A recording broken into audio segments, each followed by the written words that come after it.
তুলেছেন দুই মাতাল জেলে। এমন ঘটনায় বেশ চাঞ্চল্যের সৃষ্টি হয়েছে। তবে তিমিটি মৃত ছিল। These guys want to fucking jump on us that well. Watch the shit explode on them. Ready?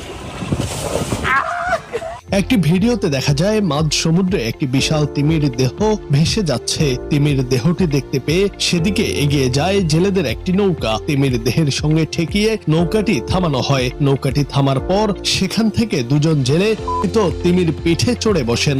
এই কাজে অন্য এক মৎস্যজীবী সাহায্য করেন তাদের। That's my dog! We got a fucking whale! Yo, leave us and come back. এরপর তারা অদ্ভুত কায়দায় ছবি তোলেন তিমিটির পিঠে বসে। দাবি করা হয়েছে ওই দুই মৎস্যজীবী মদ্যপ ছিলেন। ইতিমধ্যেই বহু মানুষ দেখেছেন সেই ভিডিও। এই ঘটনায় কড়া